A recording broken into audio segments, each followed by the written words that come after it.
Boa noite, olá. Esperar um pouquinho, o pessoal chegar.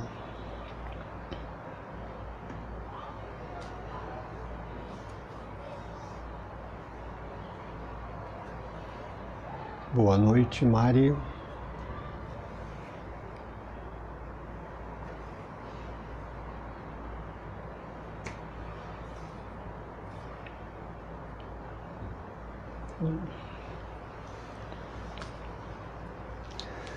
Namastê.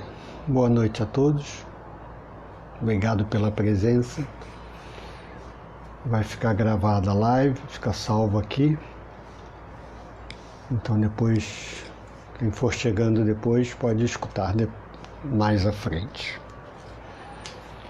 Então o título é Yoga, um caminho do sensual para o sensorial. Esse nós vamos estudar e conversar sobre o Sutra, Yoga Sutra de Patanjali, é da onde é extraído essa frase.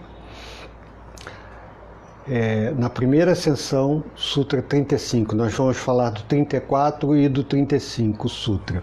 A interpretação é do Rui Mehta, nesse livro Yoga, a Arte da Integração. Então, extraído desse livro, e eu vou primeiro ler para utilizar as palavras de Rui Mehta. Quem foi Rui Mehta?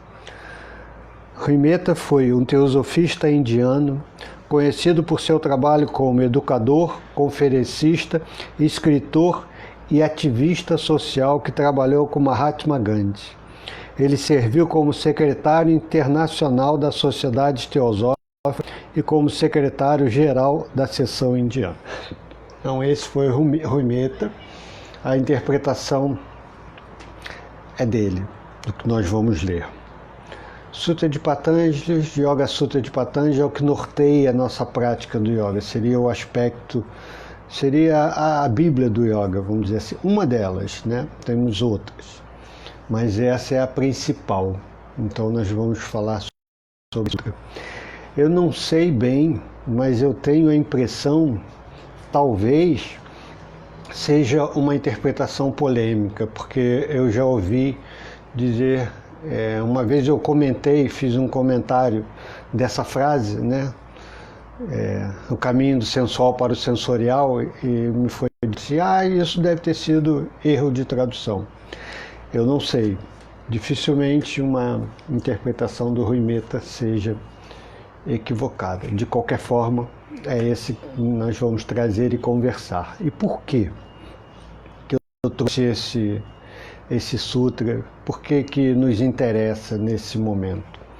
Na meditação, eu falo com bastante frequência que a concentração, o direcionamento, percepção dos órgãos dos sentidos voltados para dentro com uma percepção direta, e não é imaginar, não queremos imaginar nem visualizar. Então, dessa minha fala e dessa intenção, dessa concentração focada e dessa concentração que depois ela vai se tornar um estado de atenção, a mente, a meditação é definida que é o unidirecionamento da mente. Então isso é necessário um estado de atenção que é mais amplo do que o estado de concentração. Mas nós estamos na prática de meditação focando no aspecto da concentração, para que possa limpar esses resíduos, essas contaminações que a mente traz dentro, misturando com os órgãos dos sentidos. Então é disso que nós vamos falar um pouco nesse sutra. Ok? Então vou começar a ler. Eu acho que aqui todos me conhecem, acho que não tem ninguém que não me conhece. Eu sou Vladimir Ersen da Costa, coordeno o Espaço Hermógenes da Barra da Tijuca e venho conduzindo a meditação desde 18 de março.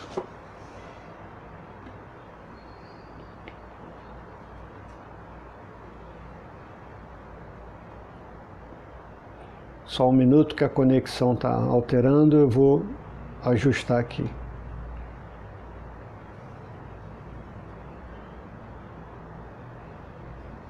Voltamos? Não.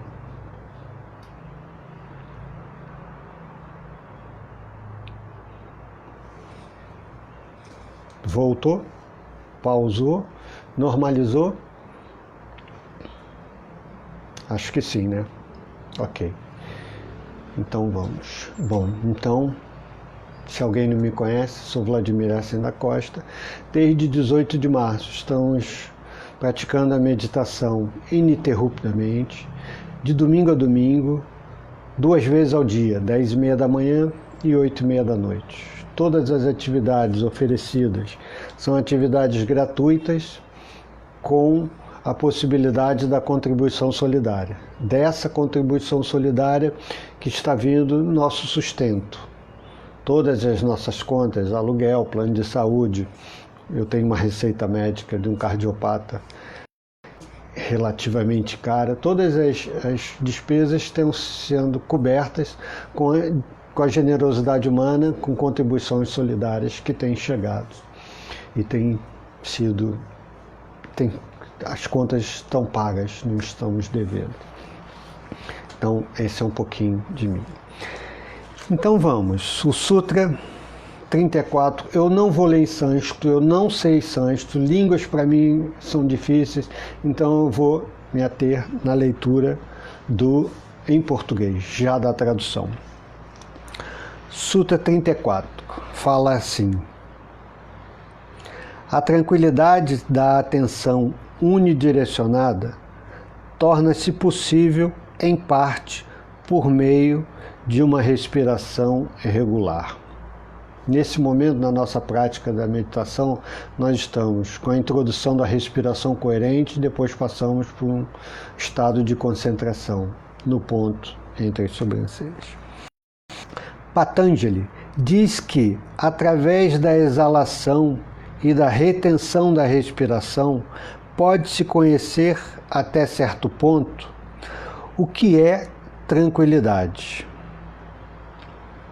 Através da regularização da respiração, pode-se, até certo ponto, conhecer o que é tranquilidade. É muito necessário, para compreender os princípios básicos da psicologia hindu, estar cônscio do fato de que o cérebro físico e a mente não são idênticos.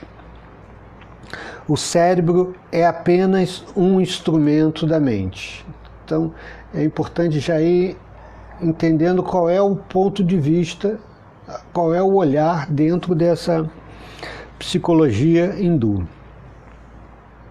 Mas, antes de tratar o problema da tranquilidade da mente, é preciso saber como chegar à experiência em que o cérebro é aquietado.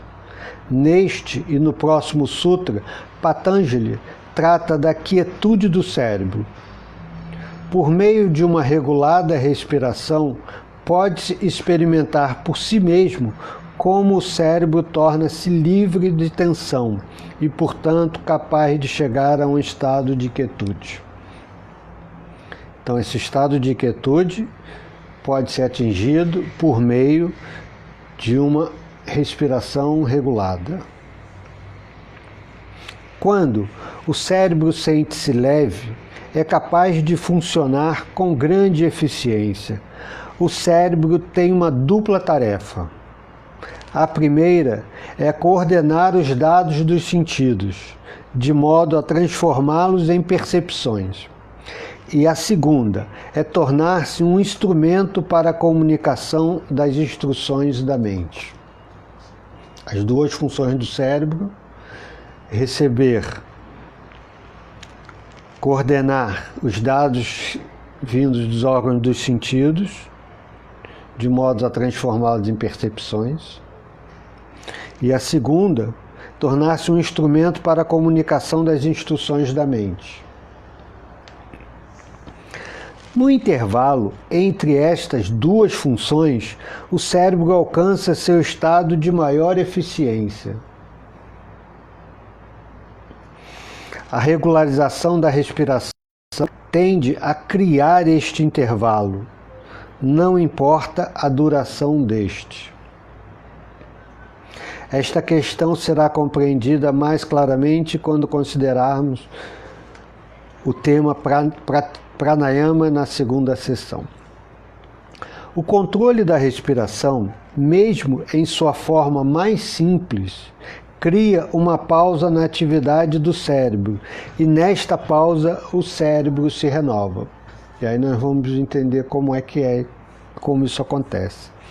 Seu peso e congestão são removidos, tornando muito mais vital o seu funcionamento. Um cérebro congestionado é uma fonte de grande distração e, portanto, um obstáculo para chegar-se ao estado de atenção. Esta é a razão pela qual Patanjali, ao discutir as indicações e as implicações da atenção unidirecionada, menciona em primeiro lugar a respiração regular. Mas este não é um fim em si mesmo, como supõem certas escolas de Hatha Yoga. É um meio para renovar a energia do cérebro, de modo que não cause qualquer distração na profunda experiência da atenção. Depois disso, Patanjali refere-se a outro fator de uma pausa na atividade da mente, indicando o sutra seguinte. E aí, o sutra seguinte, nós vamos também entender como é colocado. Se escuta muito no meio do yoga que a vida é uma ilusão. Nós vivemos num mundo de ilusões, né? E precisamos sair desse mundo de ilusões. Se escuta muito. E nós vamos entender um pouco uma das formas como essa ilusão ela é construída, né? Então, Sutra 35. A estabilidade da mente é também possível através da mudança dos sentidos, do sensual para o sensorial. Vamos entender qual é o olhar dele para esse sensual. Assim como o último sutra é um predilúdio a pranayama, este sutra serve para introduzir o tema pratyahara. Pratyahara é o recolhimento dos órgãos dos sentidos, também traduzido muitas vezes como abstração dos órgãos sensoriais. Não é o recolhimento dos órgãos dos sentidos. Em todo o tema, a respeito da percepção, existem 3 agentes envolvidos: os sentidos, o cérebro e a mente. Então aqui ele vai pensar em termos de percepção, nós pensamos nesses 3 componentes: os sentidos, o cérebro e a mente. Os sentidos, os órgãos sensoriais, os órgãos sentidos, ocupam-se em trazer as sensações do mundo externo. Fácil, né? Estas alcançam o cérebro. Então,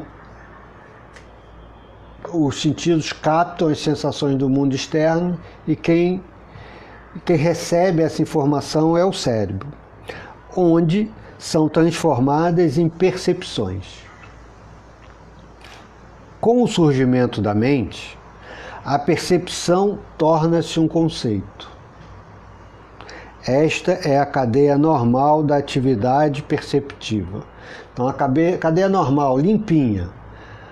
Você recebe o estímulo no órgão sensorial, nos sentidos, o cérebro percebe, a mente formula um conceito. Tá? Cadeia limpinha. No momento de controle da ação, a porta de comunicação entre os sentidos e o cérebro é temporariamente fechada. Essa é a pausa sobre a qual falamos no último sutra. Então, esse repouso da mente, essa forma de diminuir o peso sobre a mente, remover a congestão, o excesso de estímulo sensorial. Quando nós começamos o processo da respiração controlada, né, nós saímos deixamos de lado essa troca de informação, esse estímulo recebido dos órgãos dos sentidos para que possa ser percebido pelo cérebro. Nós damos um repouso, fechamos essa porta. Eu não estou mais voltado para fora, eu estou aqui na minha respiração, realizando uma ação da respiração. Com isso eu dou um repouso para o cérebro, porque os órgãos dos sentidos estão recolhidos.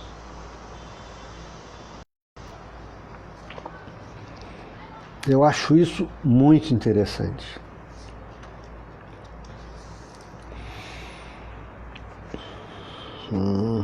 No momento de controle da respiração, a porta de comunicação entre os sentidos e o cérebro é temporariamente fechada. Esta é a pausa sobre a qual falamos no último sutra. No controle respiratório, o cérebro precisa funcionar com suprimento limitado de oxigênio. Em função disso, ele não está pronto para receber dados novos dos sentidos. Esta pausa dá um pequeno descanso ao cérebro para clarear seu congestionamento e indolência e o capacita a revitalizar-se. Mesmo uma pequena experiência em controlar a respiração ou mesmo a respiração profunda mostrará como o cérebro renova-se como resultado desta pausa. Então, mesmo um pequeno trabalho sobre a respiração. Mas nós vamos entender que na maior parte das vezes nós não estamos de fato fazendo um trabalho. Essa porta não é fechada, porque continua gerando, continua produzindo informações e ainda sufoca os órgãos dos sentidos, ainda contamina os órgãos dos sentidos. Mas, então, primeira coisa a ser percebida e entendida. Quando eu faço um trabalho de respiração, é aquele momento que já não me interessa mais o que está acontecendo do lado de fora. Eu deixei o mundo lá fora e eu estou aqui, na minha respiração. Com isso, eu estou trazendo um grande benefício ao cérebro, eu estou diminuindo a sobrecarga dele, eu estou dando um repouso dessa função dele de perceber as informações recebidas pelos órgãos dos sentidos. Só que eu recolhi, eu diminuí esse estímulo, eu estou respirando. E muitas vezes exercendo o controle, então realizando as retenções, onde eu estou modificando a geração, produção e manutenção de oxigênio e CO2. Todavia, no sutra que estamos considerando agora, há implícita uma pausa de outra natureza.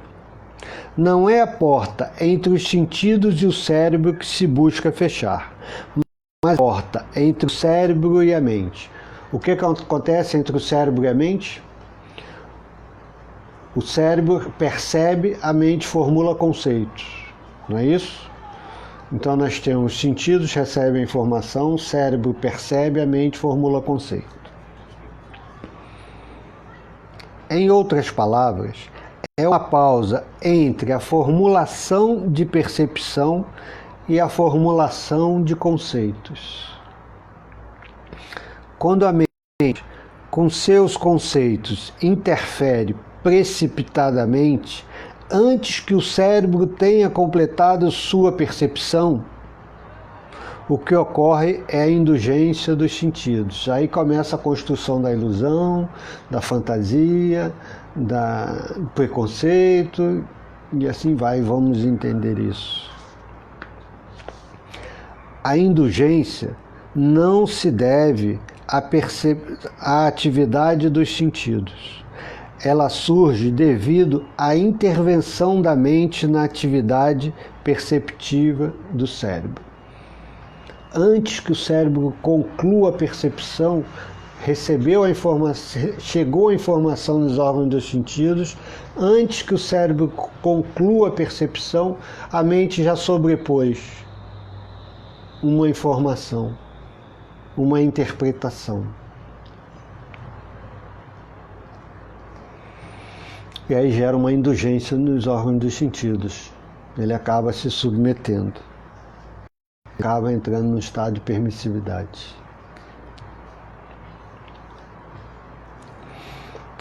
Aquilo que é sensual é o produto da indulgência dos sentidos. Nesse processo de autoindulgência, o vilão da peça é a mente e não os sentidos. Estes, por si próprios, não sobrevivem em seus objetos. É a entrada da mente que induz a atividade de segurar ou aderir aos objetos ou neles permanecer.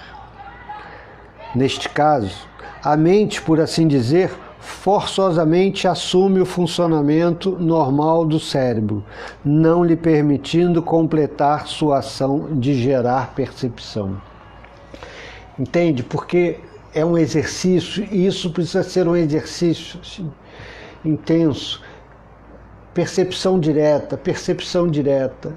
Então, já recolheu os órgãos dos sentidos, está concentrado no ponto, não imagina como deveria ser, porque a mente faz isso, ela sobrepõe conceitos e vai criando, e vai entrando no mundo de fantasias e de ilusões.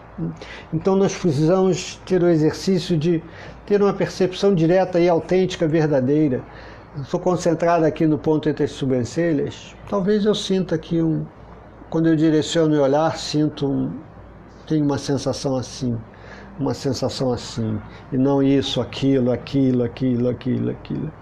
E vou exercitando o limpar para ver a percepção direta. Senão eu vou alimentando ideias que entram no mundo da fantasia mesmo, no mundo pouco sustentável, no mundo de substância que se dissolve, um mundo que ele vai se dissolvendo nele mesmo, porque não tem um conteúdo de sustentação. Aí vai entrando na indolência da mente, vai entrando nessa permissividade dos órgãos dos sentidos, que eles vão se enfraquecendo. Essa percepção, ela começa a ficar deturpada. Quando isso ocorre, o cérebro torna-se naturalmente agitado e excitado devido à frustração causada em sua atividade normal. Sem completar as percepções, a formação de conceitos é incompleta e, portanto, equivocada e defeituosa. Aqui eu vou contar uma história dessa coisa que você imagina, né, que você sobrepõe, você interpreta e acaba que o original perde o seu sentido. Agora, há pouco tempo atrás, eu estava estudando isso aqui, porque isso foi uma conversa com um grupo de psicologia da Estácio. No encontro com o grupo de psicologia da Estácio, nós conversamos sobre isso. Aí eu estava estudando isso aqui e comentei com a Márcia. Aí a Márcia falou, eu lembro, me fez lembrar aquela nossa história com o Morango. E aí eu parei e pensei, fiquei, caramba, há 30 anos atrás, nossa história com o Morango. E fiquei pensando, tentando encontrar esse momento da nossa história com o Morango. E fiquei, caramba, será que vai comprometer o casamento? E eu fiquei assim por um instante, sem saber o que falar, sem saber o que fazer, né? E fiquei... Isso, sabe? Isso você está pensando? Assim, onde é que está? Nós tínhamos faixa de 30 anos, 30 e poucos anos. Que momento foi esse? Nossa história com o Morango. Aí ela falou assim, então, se lembra que falávamos alguma coisa sobre Morango? Ela falando a Márcia. eu logo ligava o morango ao agrotóxico, porque nós sabíamos que em Friburgo a grande maioria das plantações de morango eram com um alto grau de contaminação de agrotóxicos, porque usavam muito veneno no morango. Então, você se lembra que você falava, não, mas é morango, não é o agrotóxico. E acabava que eu fazia, o morango deixou de existir, deixou de ser morango, passou a ser só agrotóxico. Entende o que é a indulgência dos sentidos? Entende o que é o sensual? Eu imagino, eu penso que alguns de vocês tiveram uma conotação do morango, diferente da conotação dessa. Porque o morango ele tem uma conotação.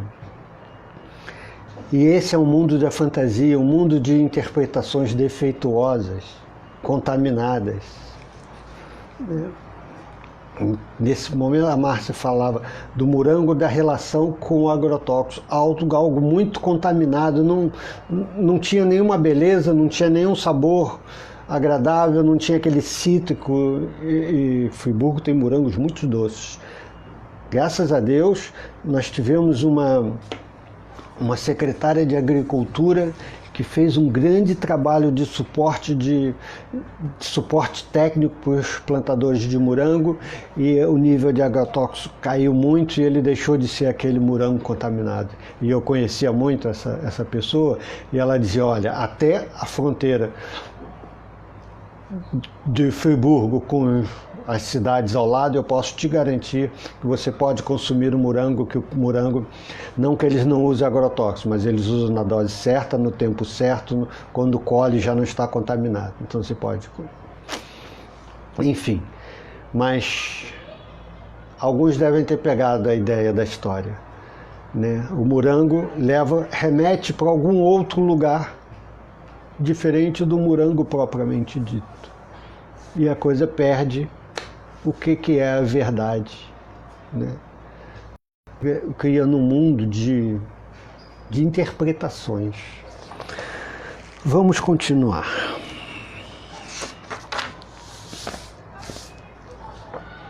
O casamento foi salvo, porque eu não perdi um pedaço da história. Esse que eu esqueci não tinha problema, né? Não ia comprometer a história. Então vamos lá, vou voltar um pouquinho. Sem completar as percepções, a formação de conceitos é incompleta e, portanto, equivocada e defeituosa. Quando os sentidos são levados à realização de conceitos defeituosos, surge o sentido da indulgência. A mente força o cérebro a dar instruções para a ação, mesmo antes que a percepção seja completada. Veja como o mundo de fantasia, o mundo de ilusões é construído. Você não completou a percepção, foi colocado um outro conceito que já existia. É um pré-conceito, um conceito antes de... O cérebro é tanto o receptor dos impactos dos sentidos, quanto o transmissor das instruções dos sentidos. Esta transmissão deve, entretanto, ocorrer após a recepção do relato completo dos sentidos. E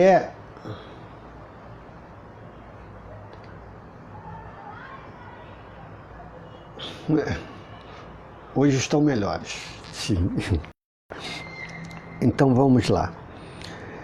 Essa transmissão deve, entretanto, ocorrer após a recepção do relato completo dos sentidos.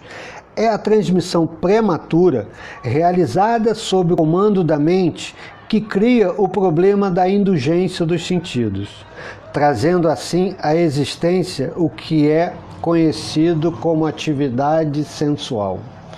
Então essa é a interpretação essa é a colocação da atividade sensual. Neste caso, a ação é revestida com a projeção da mente.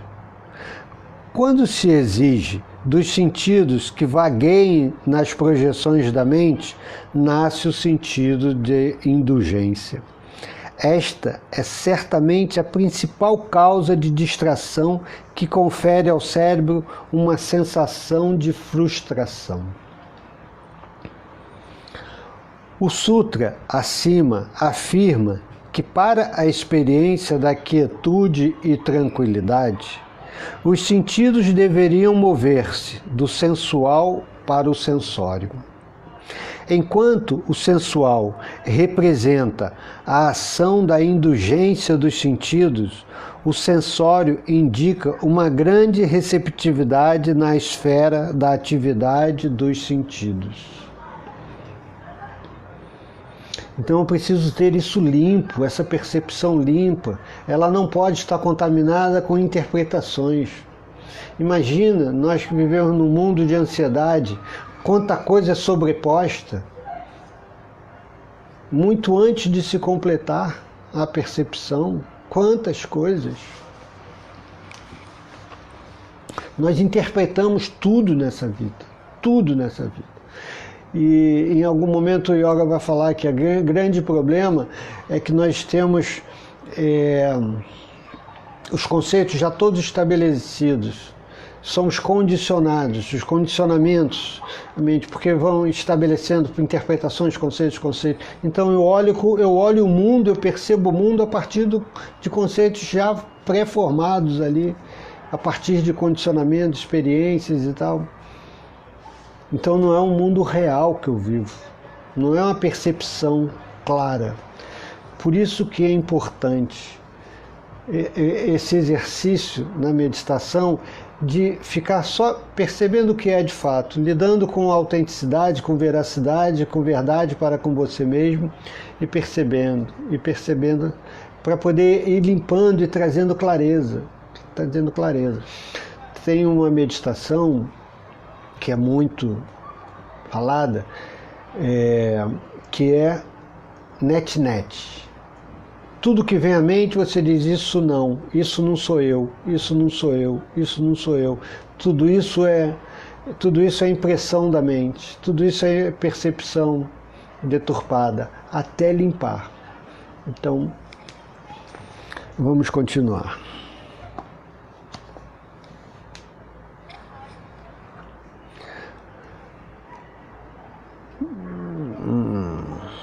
Enquanto o sensual representa a ação da indulgência dos sentidos, o sensório indica uma grande receptividade na esfera da atividade dos sentidos. Quando há sensualidade, a receptividade dos sentidos fica enormemente desfigurada, pois torna o cérebro indolente devido às suas frustrações. Modificar este movimento do sensual para o sensorial é aumentar a sensibilidade e o refinamento das respostas sensoriais, porque o cérebro capacita-se a assimilar mais e mais dados, exigindo assim que os sentidos não se fixem em parte alguma, mas avancem no sentido de compreender cada vez mais os impactos dos sentidos. Então, aí eu começo a sentir de fato, e não o sentir de alguma coisa que é sobreposto e que não é de fato, não tem veracidade, não tem autenticidade. Então, são relações que se desmancham, são sentimentos que se desmancham, que derretem, dissolvem, porque não tem realidade em si. Patanjali utiliza a palavra Visayavali, que propõe que os sentidos não são possuídos pelos objetos, mas controlam-nos. Quando a mente projeta suas ideações desejadas nas percepções incompletas dos sentidos, são criados objetos que não possuem existência intrínseca. São criados objetos que não possuem existências intrínsecas. É o mundo de ilusão, né?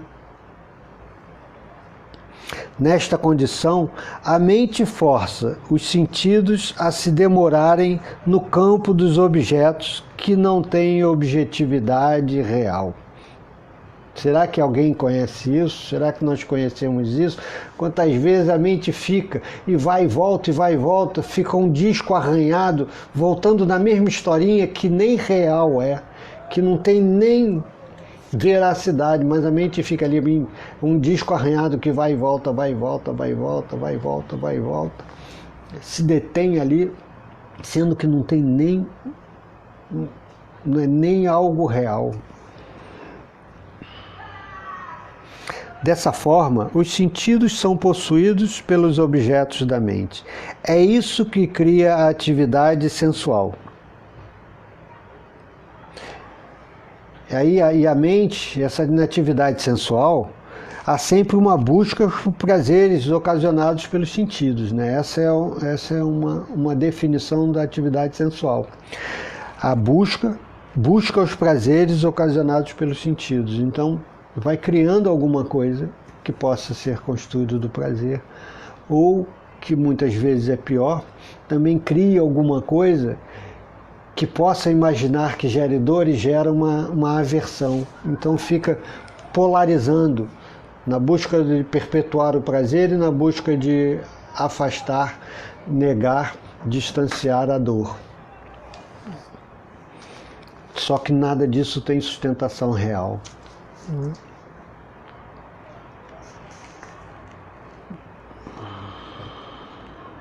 Dessa forma, os sentidos são possuídos pelos... Desculpa. Deixa eu voltar aqui. Quando a mente projeta suas ideações desejadas nas percepções incompletas dos sentidos, são criados objetos que não possuem existência intrínseca.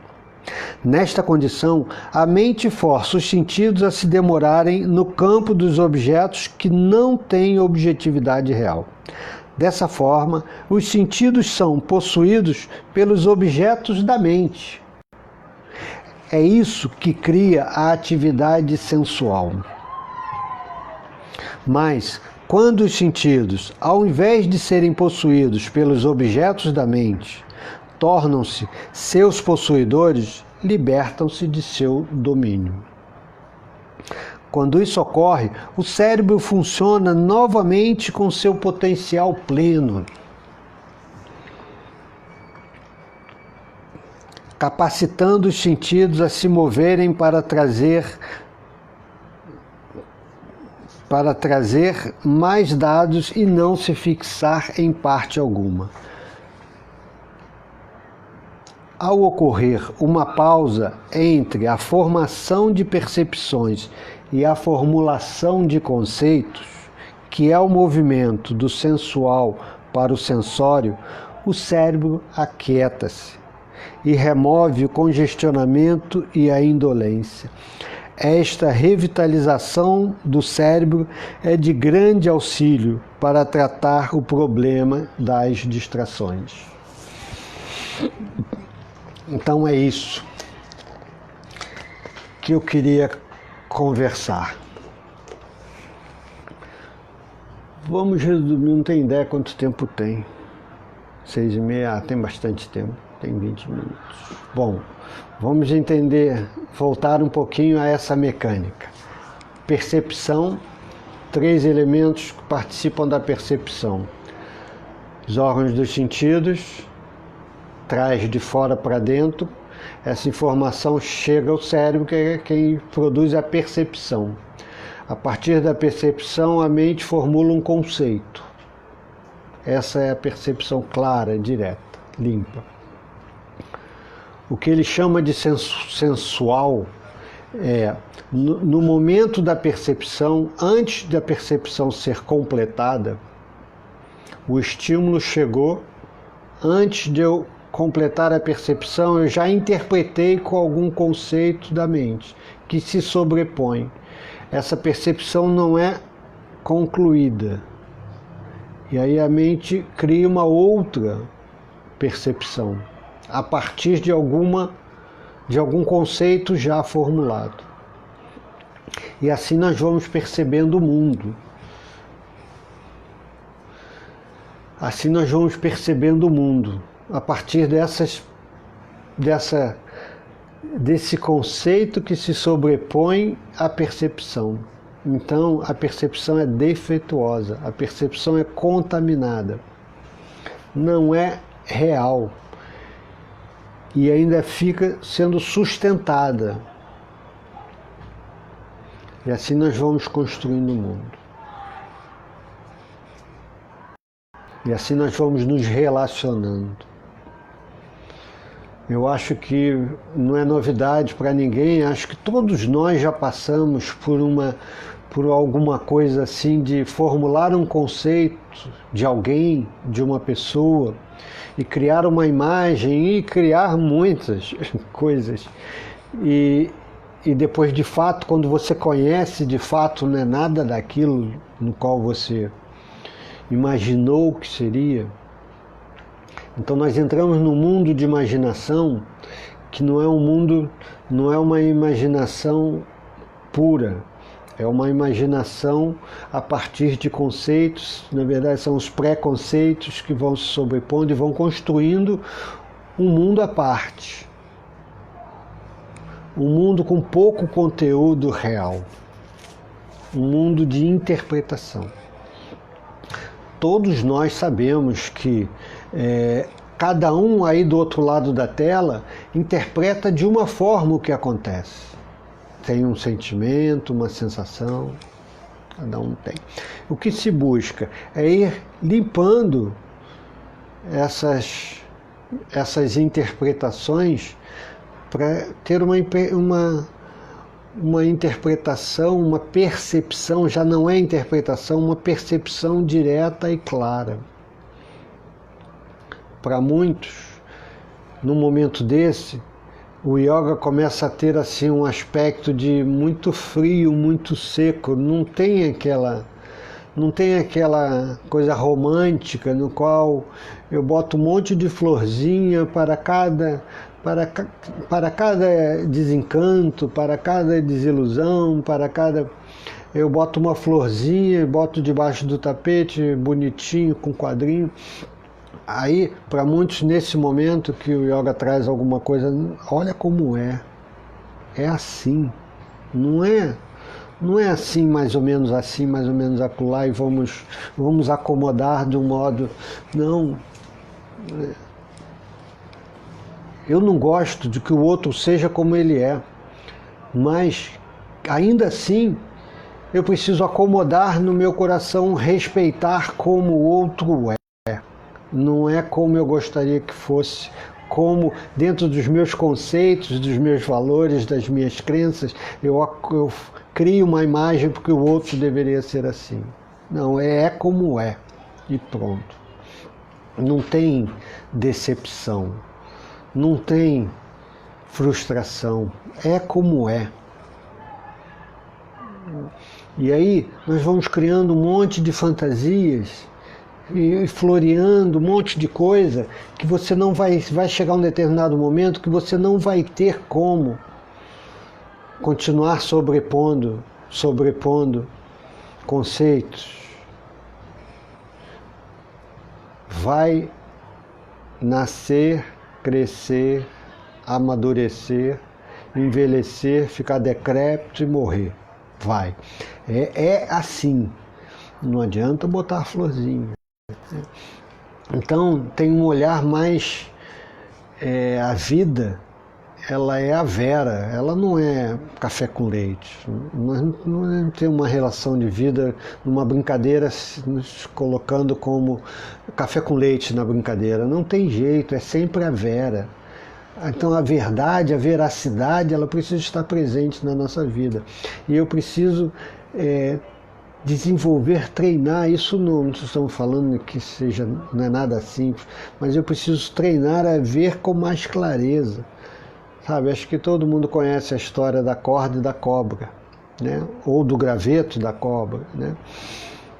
Naquela penumbra que foi visto uma cobra, e aquela cobra gera muito temor, muito medo, mas quando coloca a luz não passa de uma corda, né? Então aquele conceito que já está formado e que você dá uma realidade a alguma coisa que não é de fato, né? Então esse caminho é ver de fato, é começar a olhar as coisas de fato, e que na verdade não tem bom ou ruim, é como é.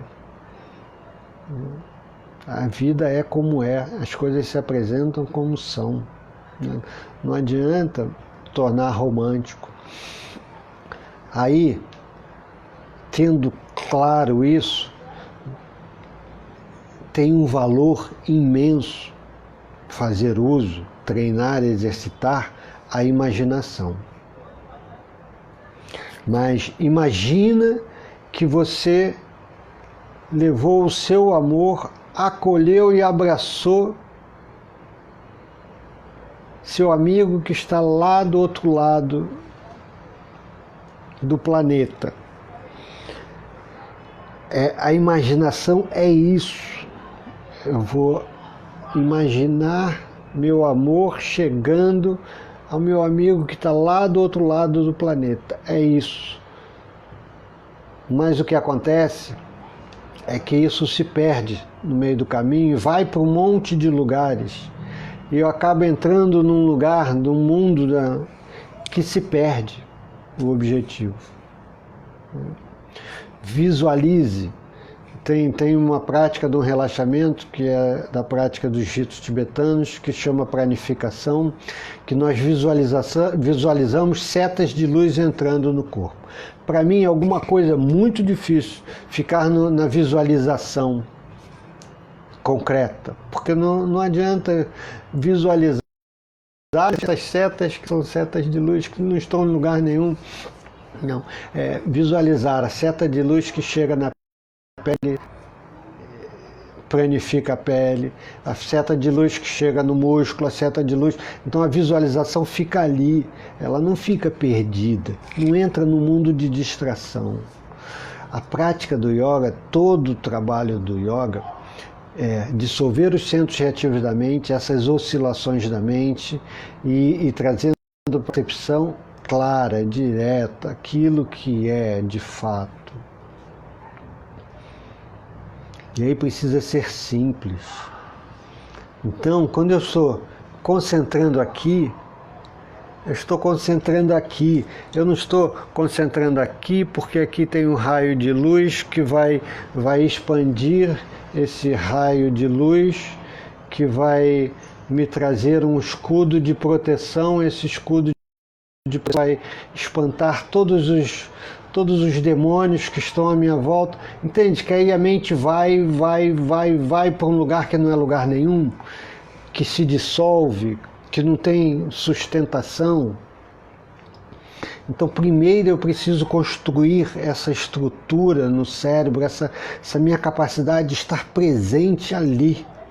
O que acontece, o que de fato acontece, é que a minha capacidade de ficar presente ali numa coisa simples, limpa, né, sem resíduos, é quase nenhuma. E então eu vou trabalhando isso, vou desenvolvendo essa capacidade de estar ali. Isso é simples. Aí quando nós vamos incluindo coisas que vão dando espaço para esse flutuar da mente sem substância, sem âncora, a mente vai embora.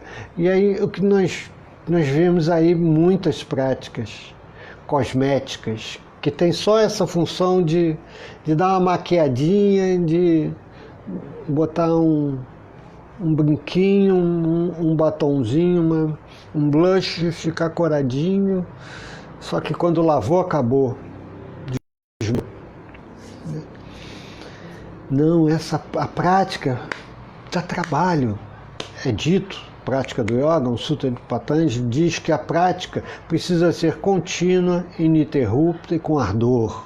Né? Você tem ali, você está fazendo, tem um amor, tem um prazer, tem um envolvimento, e é contínuo, e é contínuo, e é contínuo, para ir construindo essas sinapses, essas redes neurais com solidez, com estrutura.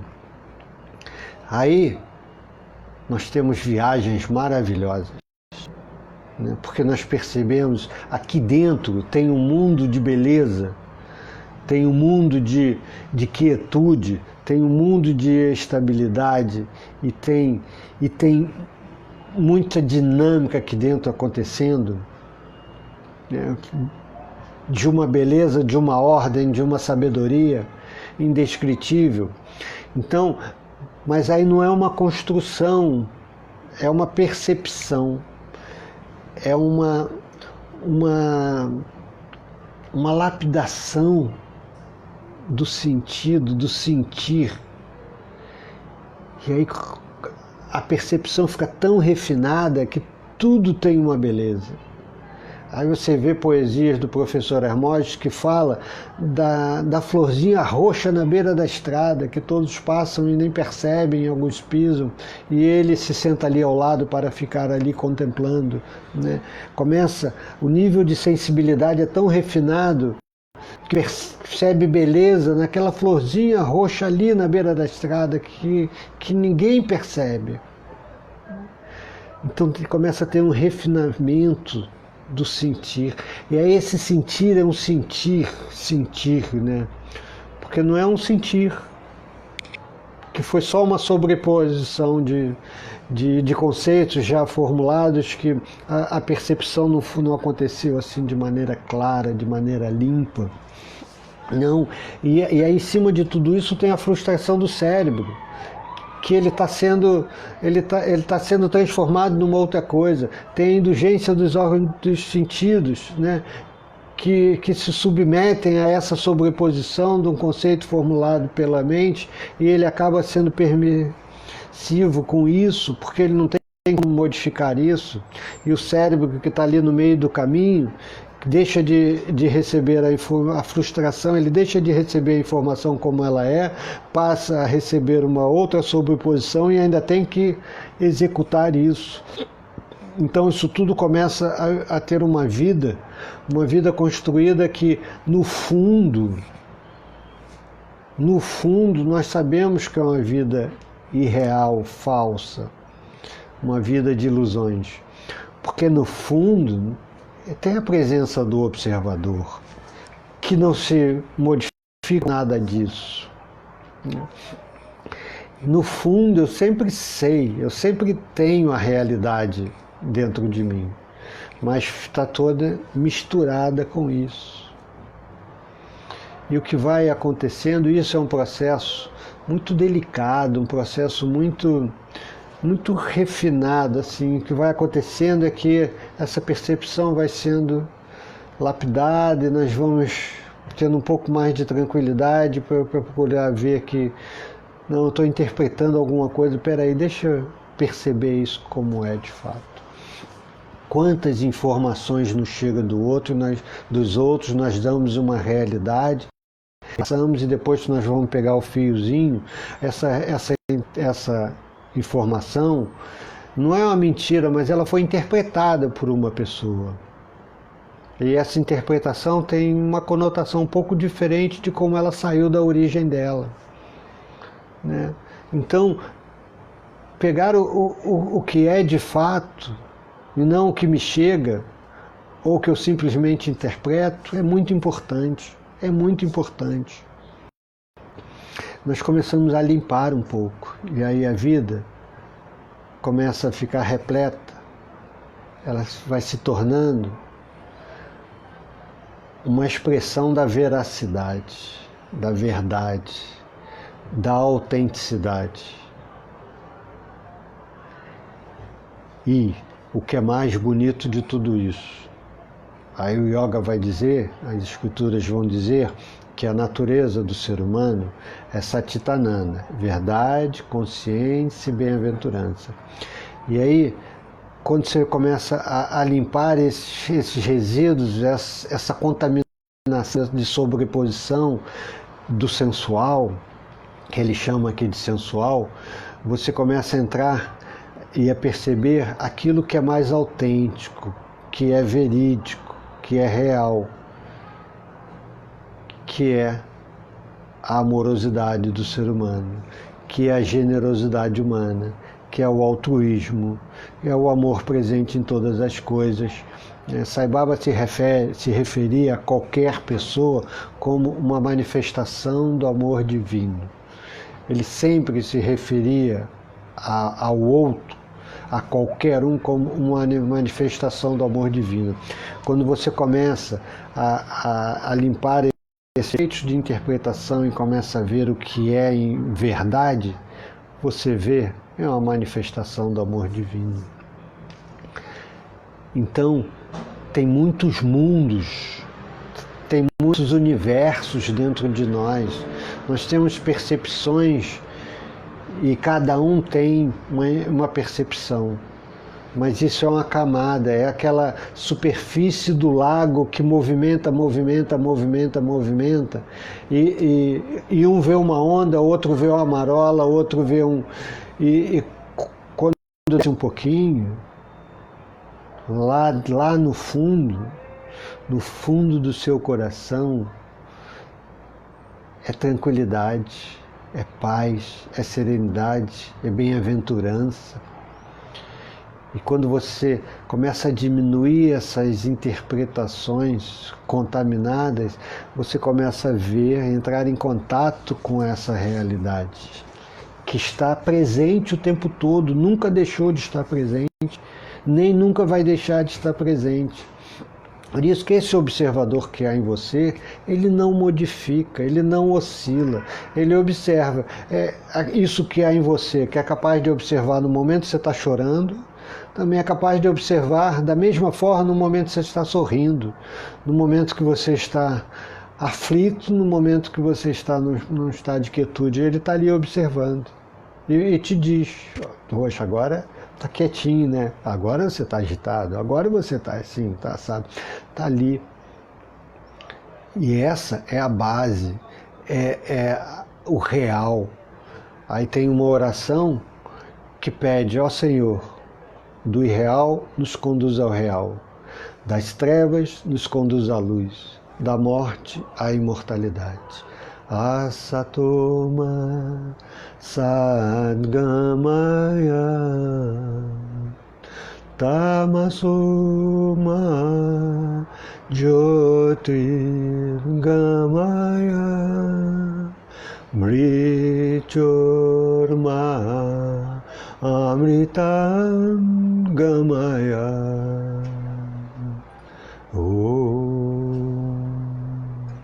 Shanti, Shanti, Shanti.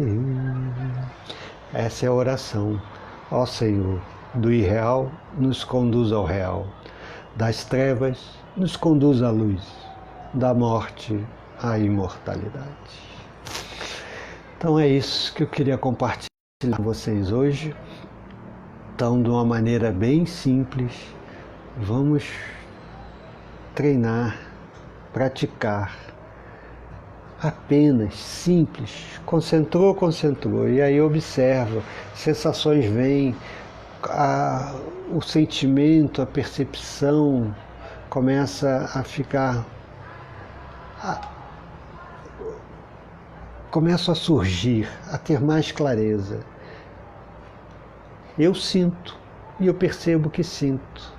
E percebo que sinto, e vou limpando essas interpretações,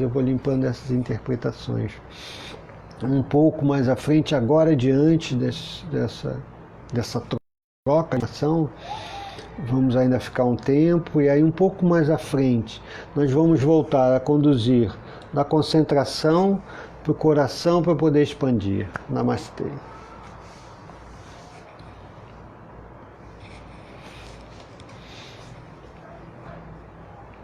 Namastê, uma boa noite. Acabou aqui o Instagram e fechamos. É isso. Muito obrigado. Uma boa noite. Fiquem com Deus. Que Deus nos abençoe e nos proteja. Que todos os seres possam ser felizes, possam viver em paz e tenham saúde. Namastê. Gratidão.